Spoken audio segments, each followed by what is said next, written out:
Well, I'm here today with Sol Rashidi, who is an expert in the field we're trying to learn as much as we can about as quickly as we can, and that is everything about AI. Sol, it seems to me that your career is a bit of a portfolio now. You're in such demand that I find you doing a lot of things. I know we had occasion to be together in Davos this past January, where we were at a lunch together, Mm. and I thought everything you had to say was terrific that day. It was a really a prestigious room. It was hosted by Automation Anywhere, a really hot AI company out of the valley, and we had the heads of some of the biggest consulting firms in the room, and everyone had really thoughtful points of view. And I learned a lot during that lunch, but not more than when you spoke, and every head in the room turned to hear what you had to say. Now I know you've been. I think you were probably the first chief AI officer of a major company anywhere, and you've certainly earned your credits in terms of being early to the technology, understanding how it would shape and change businesses, how it would shape and change lives. And now you're in such demand. I see you're speaking. You're in demand to speak all over the place. You're pretty select about which ones you'll do.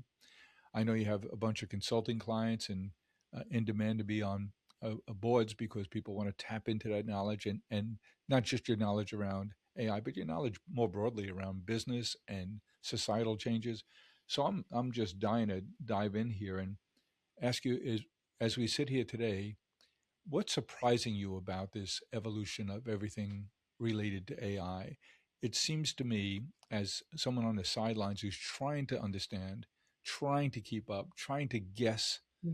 with the talented management team in our companies about where this is going next, you actually know.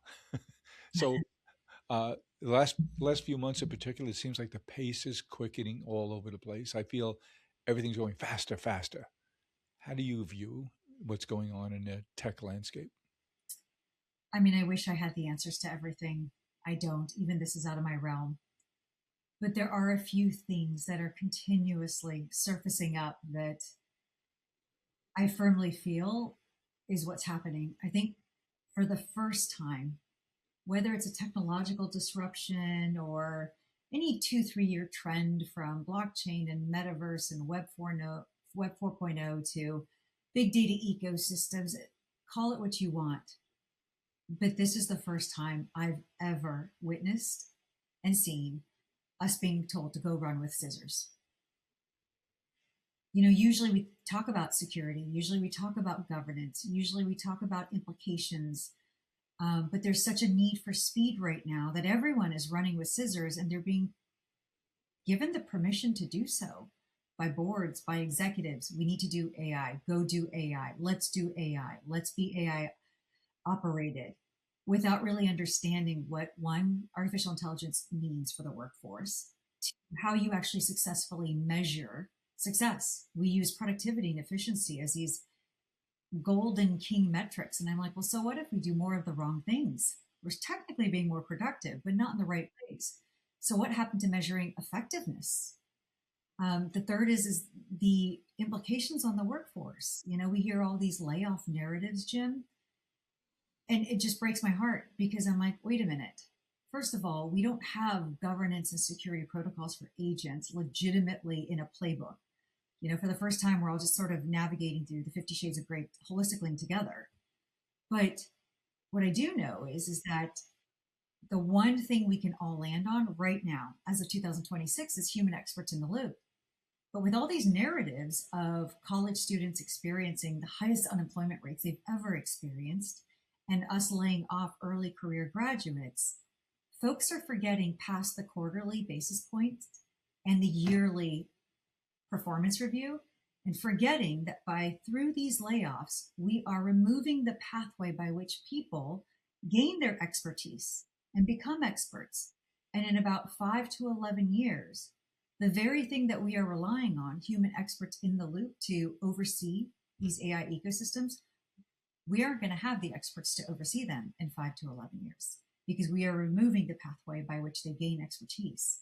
Because consultants, law firms, you name it, they're outsourcing the first, second, third year jobs to the GPTs of the world because it's aggregation, it's synthesis.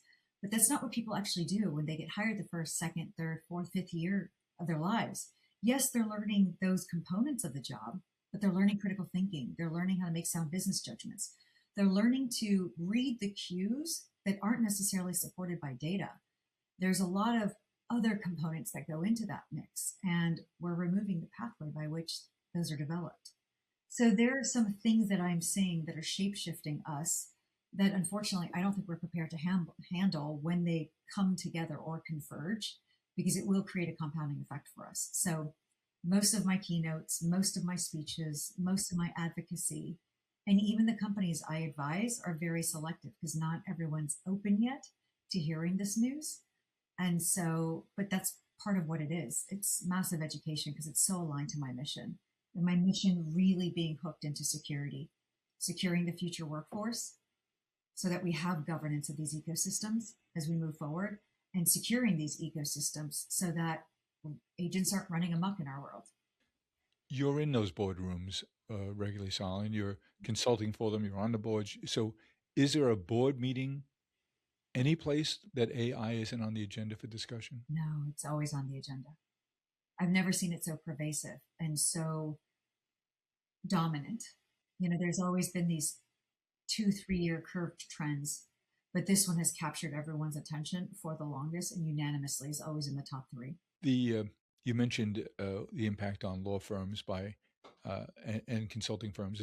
Everyone says, "Well, who's really making money at AI?" And clearly, it's the chip providers and the big LLMs.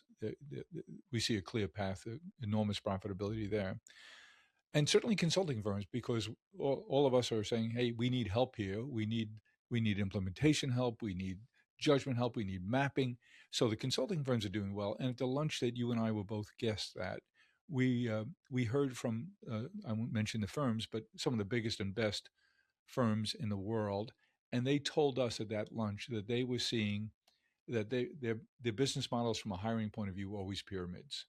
A lot of new young people in, uh, uh, train them, and I've always thought if you were fortunate enough to go to a good school, maybe get an MBA out of Yale or someplace like that, then the next step, going to work for a big consulting firm, was a great path because now you're getting paid for your continuing education and you're learning a lot of things besides what you learned in the classroom. But we heard that day that that because business was so good because of AI, they're continuing to hire entry level people who would be customer facing because they're having more and more clients. They need more and more customer facing people. But they said the other half of their populations, which were back of the house functions, the decks, the reports, the research, they were cutting way back on those. So net, they were probably down some, maybe single digit percentages in overall headcount would be my guess from my interpretation of what they said that day. But they said that's offset because they're hiring more customer facing people and fewer of the half of the house on the report production and analytical work side of the house. What's the consequence of that longer term? I heard the same narrative you did. I'm not convinced the numbers support that narrative. I think across the board, and I'm not saying all consulting firms. I mean, first, let me agree with you. I had the opportunity of working for two phenomenal firms, and I was a partner at both firms. One, I worked my way up to becoming partner, and I helped IBM launch Watson. And the other, I came in as a partner and helped build their entire digital advisory practice when they were an audit company to begin with. Consulting was the best, and I'm convinced the best way to gain the breadth, depth, and span of exposure that you would never, ever get in any other occupation. New clients, new problems, new personalities, New teams. new teams, new cultures, new cities. You are forced to adapt left and right, and you exercise all your muscles, the hard skills, the soft skills, thinking on your feet, the resiliency, the adaptability. How do you build credibility when you don't? How do you gain trust when they don't know you? Um, Even like travel logistics, it sounds so silly, but I can tell the difference between when I travel with previous consultants versus those who've never consulted. They have a tough time getting out of airports or like navigating their way. And we're like, boom, boom, boom, boom, boom. I can travel up to 3 weeks without checking a bag in, right? Like it just comes with the territory. We don't, And people forget about those learnings. they do. And like we don't freak out at the small stuff because oh, it's another problem to solve. Everything is another problem to solve. That's Always having a go bag at the ready. 100% and having a contingency for the contingency plan. It is the perfect breeding ground for resiliency and adaptability. Yeah. So, one, I do love, and it doesn't matter what type of consulting firm, but when you're dropped into a situation, you have to adapt. There's beauty in that, being in the messy middle. So, I agree with you. I think it's the best experience possible. The second, however, is, and I love the customer facing stuff, but how do you build trust with a customer? How do you build credibility with a customer when you haven't done the work to support the very things that you're advocating for? And I think some of the boring, repetitive stuff, the operational stuff, is what gives you the ability to flex those muscles. It's putting in the reps. You know, I always say Tom Brady doesn't outsource his throwing drills. Messi doesn't outsource his kicking drills. Like, in as much technology as they have to understand positioning, posture, angle, form, function, they don't outsource the reps. They still do it so it becomes second nature to them. And so my fear sometimes is if we over automate all the back end stuff, where are we going to get the experience? Where are we going to practice the reps? Where are Mm. we going to understand when the instincts kick in to be able to responsibly react? Well, it And sounds like you're shining a light on a social slash economic uh, challenge. And those board members sitting around the table with Company X saying, yes, I know societally we need to make sure we're training the workforce and the managerial teams of the future, but let some other company do it. Let's be as efficient as we can right now. And there is a conflict, right? there's a complete conflict. And I think there's a few different layers of this conflict, right? So if we take a look at the 5 layer bean dip or the 3 layered cake, the first is one that you eloquently pointed out. There is a codependency that's been developed amongst the Mag 7. They each have shares, investments, and they are making the decisions. There's no doubt about it. And they are very tech centric. They're tech native. They fundamentally, inherently have an advantage, and they own the frontier models. Some of them are public companies, some of them are private companies. Well, because some of our public rules don't apply to private based companies, monopolization, antitrust, those aren't concerns. And I fear that we need to create a balance of just in general, when you grow past a point, perhaps it's just a thought or an idea, maybe the antitrust and the monopolization rules should apply. Perhaps something to think about in this new era and in this new market. Second aspect of it is I always say big tech can create the capabilities. Startups can dream of the capabilities, but enterprises have the influence of the breadth, depth, and span of how far we take those capabilities. And most enterprises are non tech native. They grew on the backs of their employees and on the trust of their customers, and they should never inherently lose what made them this big. Should AI be used as an amplifier? Absolutely. Should AI be used as a force multiplier for individuals within the company? 100%. Should folks lean in and not resist? Agreed. But without losing the inherent cultural components that made you who you are, and everyone's trying to be this big bad tech company. And I think we're losing some aspects of our value systems. Who sits at that table trying to make those decisions on a regular basis? You're afraid of being left behind. We hear how this efficiency wave is coming our way. We see direct evidence of it. And I know I'm a lot more efficient than I was 90 days ago because I'm in my own crude kind of way trying to learn to use these technologies. I'm not replacing anybody, but I'm more productive. And I fear I was warned 2 years ago by a friend at Microsoft, who's a very high level fellow there, who said, he asked me how many employees we had at the flowers companies, and I said about 3,500. He goes, be prepared in the next 5 years for the company who can do everything you can do. Maybe they won't have the network and the intimate knowledge of who the best florists are around the country, and they won't have your database, and they won't have your brand yet. But he said, they'll do that with 35 employees because they won't need 30 people in the legal department. They will need 120 people in the finance department because they'll be AI native. Was he right in his predictions? I haven't slept properly since, by the way, but uh, it seems to me that he might be ahead of he might be wrong on the timeline, but not wrong in the outcome. I agree. That is a path that we're moving forward. The part of the work that I'm doing as a senior fellow at Harvard is understanding some of these predictions are directionally right, but to what degree and how soon, right? So it's a question of velocity. There is going to be a workforce compression. That's a natural outcome of this. The bottom base layer of the workforce is going to get smaller and smaller.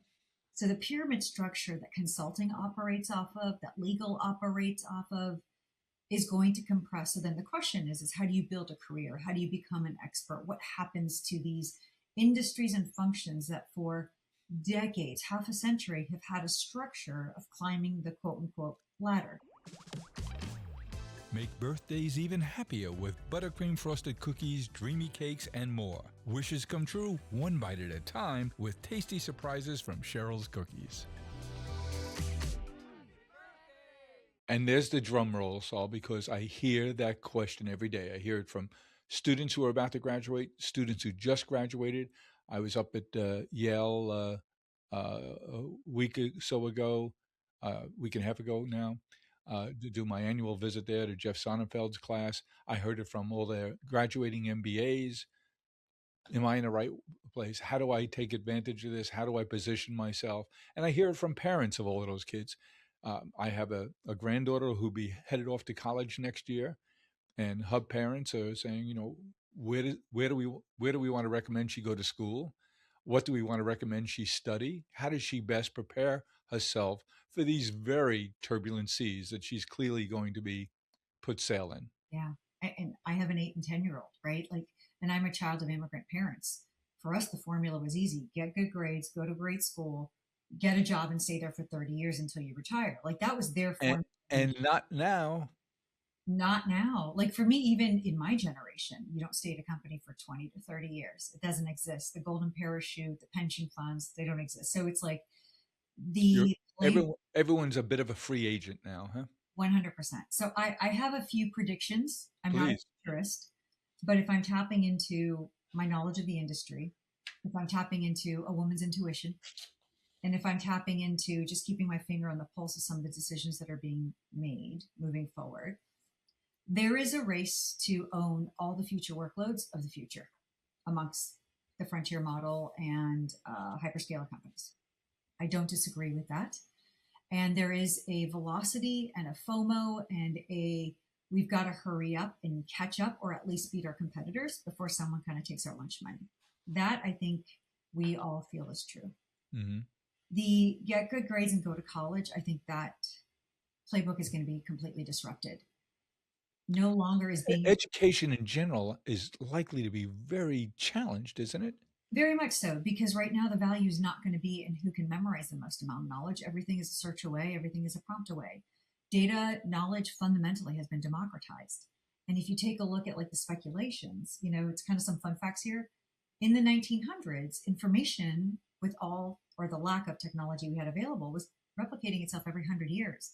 It was through word of mouth. It was those who knew how to write and read Latin. It was restricted to the select few. Well, in the mid 1900s and post printing press, information was more democratized, but it was still replicating only every 25 years, which is why PhD scholars held such high marks in society because they had Yes. the most amount of knowledge about a very specific subject. Yes. But right now, from the time you have dinner to your second cup of coffee, the entire World Wide Web has replicated itself. There's a lot of information. And the scary part is 52% of that is AI generated. So now we're getting into the space of there's almost 52% is already AI generated. 52% of everything on the Wow. internet is AI generated. So now we get into exercising discernment. What is Yes. fact versus fiction? What is of quality versus AI slop, as we call it? What is generic versus truly differentiating?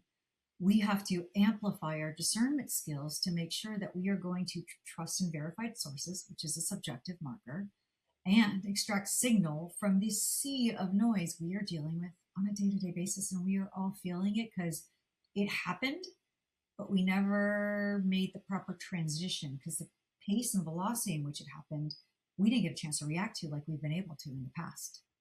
There's almost too much. So it's not about knowing the most anymore. Everything is a search away. And so I think that's why the institutions, the universities, the colleges have to rethink what education really is. But part of the how I see the future shaping, I think there's going to be an emphasis on material sciences. Some people are even talking about sending their kids to learn plumbing and HVAC and electrical and telco, the hard wiring and infrastructure that Hmm. supports our entire global economies, but they're the power behind the power. Well, you have an 8 and a 10-year-old. What how are you working with them?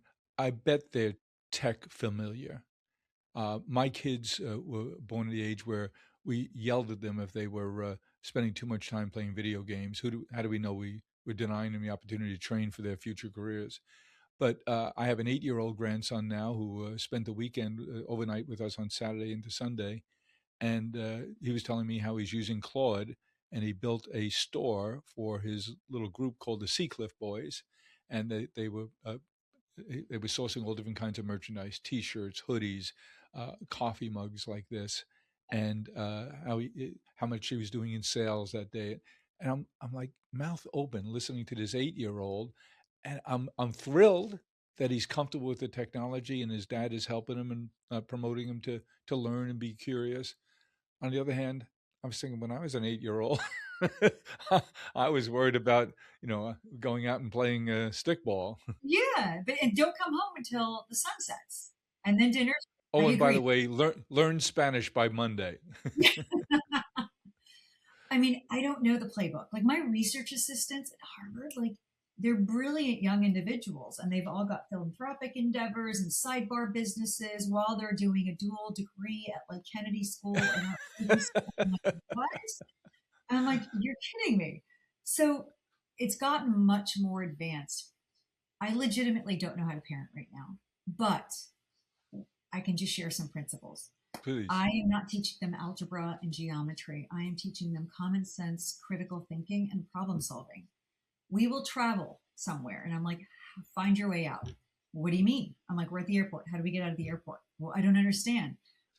Read. Like, how do you navigate your way out? Because I want them to understand spatial awareness and connecting the dots of the things they've learned. My running That's joke, so smart, Sal. So smart. I don't know, right? I'm like, you're geniuses if there's Wi-Fi, but you're ding dongs if there aren't. Like, operate and survive if heaven forbid the grid goes down. Like, think your way out. Or sometimes I'll drive them to jujitsu when I'm home and I'm traveling. I'm like, okay, how do we get back home? And they're like, I don't know. I'm like, we've taken this path hundreds of times. How do we get back home? Um, I'm teaching them to not consume the games, but to learn to build them. So there's a symbiotic relationship. Hmm. Digital time is not entitled time. Every minute of reading, chess, playing outside. Who knew I had to bribe them from playing outside, being outdoors? Every minute of those types of activities earns them a minute of digital time so that both Clever. sides of their cortexes are developed because I know they're going to overdevelop digitally. I am, if I can, going to avoid them having smartphones until they're 12 or 13. I need their brain to develop in other ways. My kids have done that. I think it's really important. Like even Steve Jobs says, the best thing I ever did. I mean, when he acknowledges kids, was like, I never let them touch the things that I built. Most technologists say that. Yeah. They wanted a 3D printer because they wanted to run a store. We live in a community. And I was like, great, I will pay for half of it. You have to do enough chores to earn for half of it. They Hmm. did. We bought this amazing 3D things. They pick 2 Saturdays out of the month and they go out and set up their store. They earn the money and they can use the money towards things that they want. Because I have to teach them social skills and the ability to look at a person in the eye. These are, I get it, humans are messy, but as long as things are still human to human, the relationship, the trust, the connectivity still matters. Jim, I'm going to say something really embarrassing here, but you're a very busy man, a very successful man. Sometimes I feel I don't deserve your time. But the human to human element connected us in a place and time that by any normal circumstances would probably not have brought our two hemispheres together. but the power of connection still means something. And so when they speak to adults, I always have to teach, I don't say I have to teach them, but I have to remind them eye contact first, Yes. listen, and then respond. So they're not looking down or looking side. I never thought I'd have to teach these things. So for my kids, it's common sense, critical thinking, problem solving. And I'm not pushing the university route.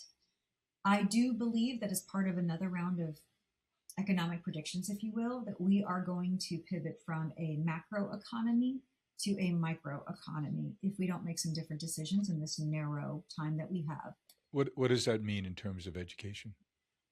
Meaning, if we don't hire the college graduates, if we continue to this narrative of laying off individuals, and I have one response as well with your business that you had asked. If we continue down this narratives, the future of survival really depends on these younger adults either picking up family businesses or starting businesses of their own, and everyone becomes an entrepreneur or a solopreneur, which is going to give birth and a rise to a ton of small and medium sized mom and shop sized companies. And it's going to lead to micro economies versus macro economies. So Mm-hmm. instead of the Fortune 500, we're going to have not the Fortune 500, but 5,000 companies that run the world. And they're all going to be owned by 1 to 10 person teams. Mm-hmm. Sheer survival, right? So the market share for any company isn't going to be as magnificent or as large as it is right now. That market share is going to shrink the way Spotify and the big music labels has shrunk. And now you've got a bunch of independent labels. In this case, you've got a bunch of solopreneurs and entrepreneurs that have had to start up a business of their own because they couldn't get hired by these bigger corporations. Have we already seen that in the entertainment industry, Saul, with the advent of Jimmy Donaldson, Mr. Beast, new content creation companies that live on YouTube? So is that small d democratization already happened in the entertainment industry? We're doing this program as a podcast. I love podcasts. I find I very rarely view regular broadcast television because I feel if I am, I'm missing an opportunity to learn something. I wholeheartedly agree. I wholeheartedly, and we're seeing that in media, which is why media's had to reinvent themselves. And it's interesting. The ironic thing is there's a lot of pay to play type subscriptions. Like to appear on X, you have to pay to appear on, whereas previously they would invite the subject matter experts to speak. But part of it is there's less eyeballs on those channels. Hmm. So content and media, for sure. The music industry went through this a long time ago. I was an Yes. executive at Sony Music, and I learned that it's not just about the three labels, but there were independent labels. People didn't actually want to go with the big labels. The market share on Spotify, which is a dominant factor of how music labels get paid, is now being bifurcated, trifurcated to other channels, and they're having to share a piece of the pie that they never intended to. Did I just read they have 300 million subscribers? Something, yes, crazy Mm. like that. So everything is being shared and everything is up for grabs in this new economy. So on one hand, I think it gives birth to amazing entrepreneurs and solopreneurs. But on the other hand, there's some critical skills that aren't just going to be developed. Like even, I think we've all experienced this. Depending on the generation you were born, baby boomers from Gen X to millennials to Gen Y to alphas, social ineptness varies drastically amongst the generations. So Yes. part of me socially is also great if we give birth to solopreneurs and entrepreneurs, but that's a very lonely business.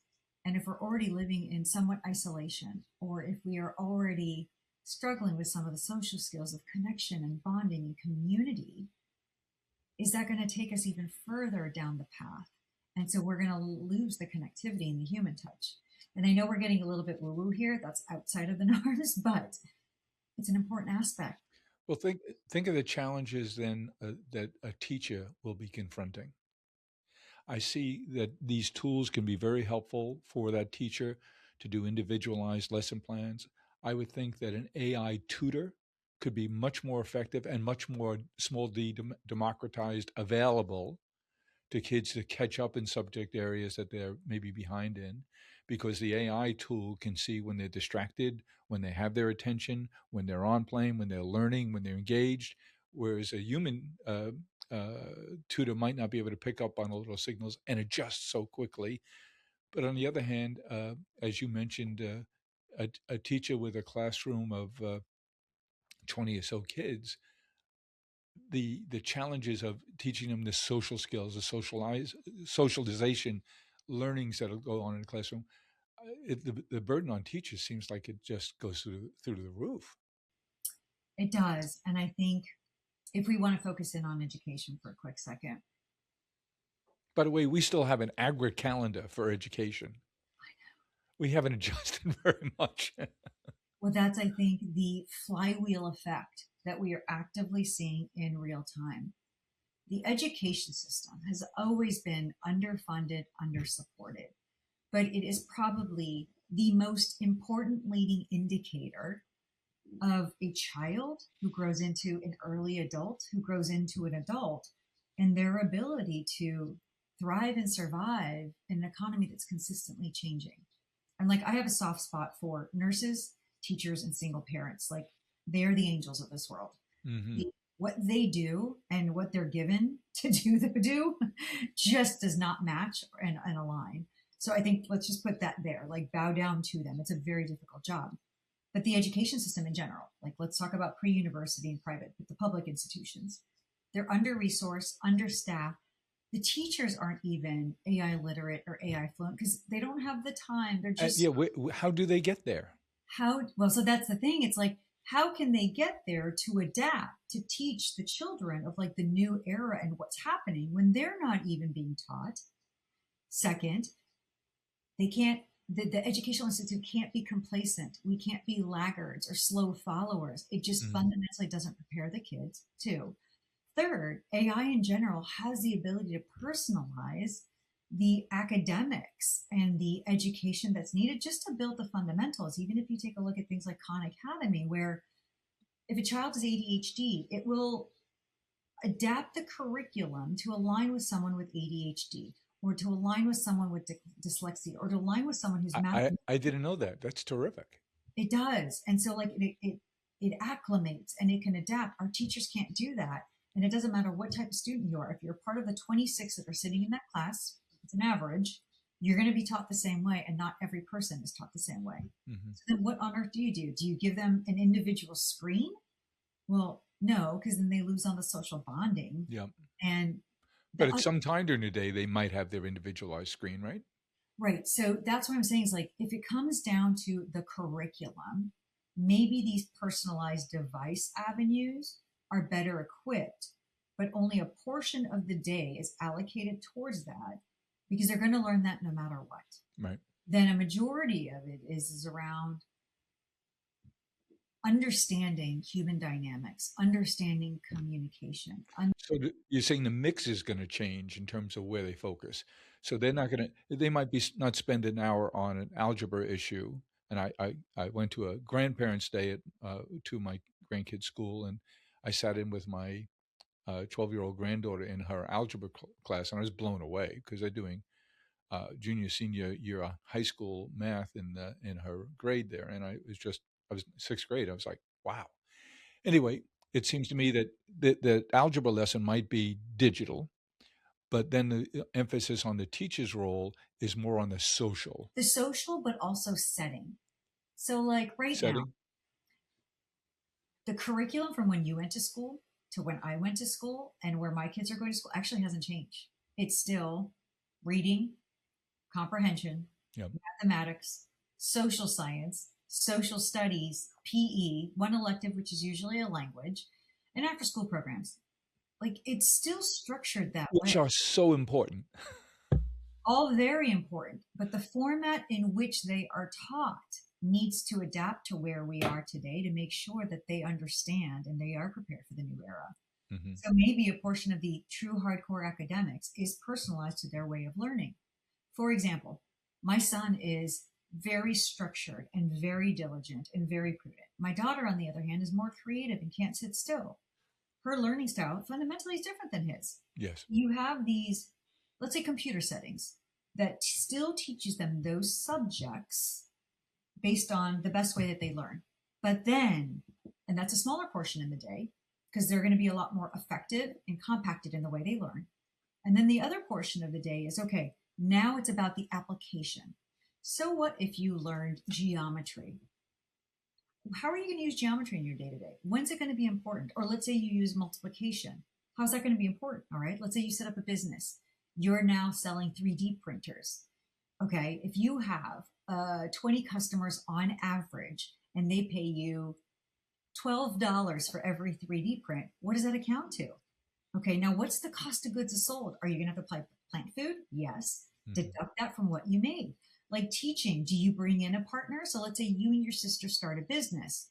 Do you want to share 50-50? Here are the pluses, here are the minuses. So it's not just about the learning, Yes. but I do feel there's The room of construct. the application, the construct, and what Mm. to apply in what settings, and then the social dynamics of it so that we don't over automate the heck out of everything. I saw my daughter-in-law do something very smart recently. Uh, her son is Kurt, who we babysat for this weekend while they went and had a celebratory weekend in town. And he's very active, very bright, and he's the one who set up the store for the Seacliff boys with his new merchandise line.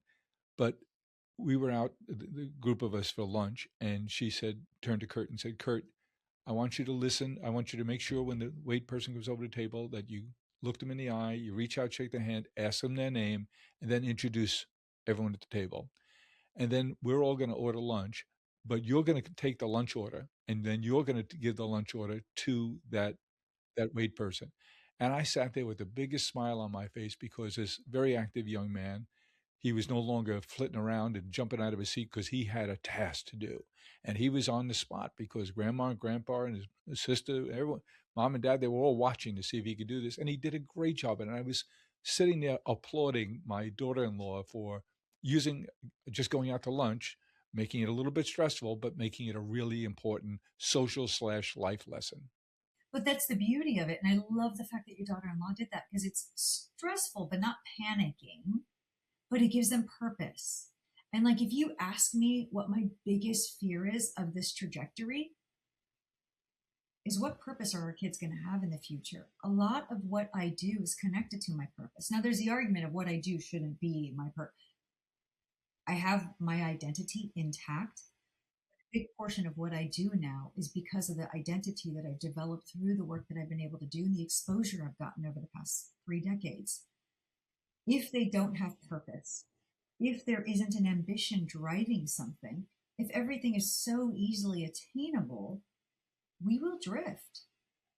And that is never good for an individual's soul or an individual's purpose or mission. Like, we're not built that way. We actually enjoy things more when we struggle for them a little bit, if not a lot.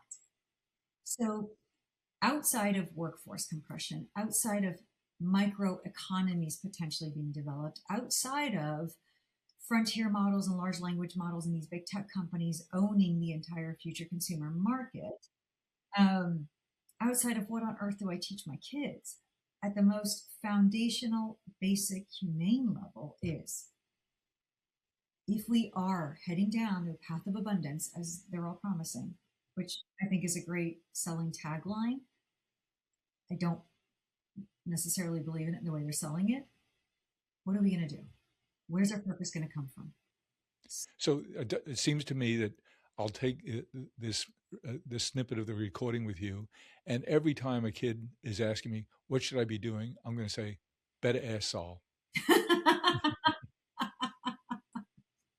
Well, thank you. But the answer may be different in 6 months because we're going so I'm fast, sure it will be right? because that's different than it would have been 6 months ago. Because Everything was being a 2024, prompt engineer 6 months ago. yeah, well, 2024 is all about learning how to prompt. Now I'm Yep. like, are you kidding me? That was like a skill of the past. But you just opened my eyes to the next step in my own education. Is I'm still marveling at how effective good prompting can be, and now I realize I'm a step short of making that a more durable, usable tool by thinking about how do I turn that prompt engineering into agentic creation. Now, if agents scare you, and let's say you don't want to give it access to your folder, I'll give another way to start. You had mentioned earlier on, I have my my attention is being fragmented in many places because there's just a lot of work to be done. There's a senior fellowship at Harvard on the future of work and what that means, and talent planning for the future. How do I help these companies in the next 2 years? By the way, Hmm. what I'm learning and doing is only applicable for maybe a year and a half or 2 years. Yes, it's The amazing. AI does come in place in 2028, 2029. There's too many variables. I can't go after that. But the future of work and what does talent planning really mean? Then there's the keynotes, which I use as an education session to not only educate and coach the individuals who aren't in our world, but to teach them the different decision points they're going to have to make along the way and what those decision points lead to. Then there's the advisory work and the board work that I do of teaching companies who want to do AI in a different way. Because as we know, I always say doing an AI initiative or having an AI strategy, if you don't know how to do it, is like owning a winery. You have to spend a lot of money to make a little bit of money. You're going to get really frustrated. We're just so I'm all about teaching the mistakes that have happened over my 200 plus deployments. So let's make new mistakes, but not repeat mistakes that continuously happen over and over again. I will literally train your team how to gain ROI, but more importantly, the trust of your employees, because it doesn't matter how well you've designed or built something. If you don't get utilization, you've invested in something nominal. So the way you get utilization from your workforce and your staff is through trust. How do you build that in this process when the narratives around you aren't in favor of you? So there's that. But that's like the kaleidoscope of stuff. I'm also a mom. I'm also a wife. My mother lives with me. I also have the gosh darn PTA things I have to listen to. Oh, I have my friends. I want to do retreats. Life is busy. So, as any 40, 45, I'm almost 50, 50-year old, etc., calendar management is a challenge. And I have two executive assistants. It's still a challenge. So, you want something else to learn. You go to Claude.com. You sign up for an account, username, password. You subscribe to the $20 a month. You go to Claude Cowork. And without touching anything, there's a little microphone. Most people start typing a prompt. Mm-hmm. Click on the microphone and just tell them what an ideal calendar would look like. Mm. My name is Sol, and I have a lot of responsibilities. I do X, Y, and Z, and I never seem to have enough time for myself. But I would love 4 hours of thinking time a week baked into my calendar, 2 hours of actually doing the work time baked into my calendar. One day a month, I actually just want free time to do whatever's needed. On Mondays, I want slower call days, but I don't mind if Tuesdays, Wednesdays, and Thursdays are packed. Ideally, I wouldn't have 5 meetings in a row without a break. Just ramble. Mm-hmm. You stop the microphone and you tell Claude, either you type it, this is my ideal calendar. I want you to do an audit of my current calendar to tell me where I'm in complete conflict. Click the button. It will then ask you questions. Well, which calendars do you want me to look at? Well, I have two Gmail accounts, but iCloud is the easiest. Okay, great. Well, I need access. Well, I want to give you read access, but I don't want you to give you direct access. What do I need to do? They'll give you a set of instructions. You follow those instructions. Then it says, do I have permission to read your calendar to tell you where your conflict of your ideal calendar? Yes, you do. It's a conversation.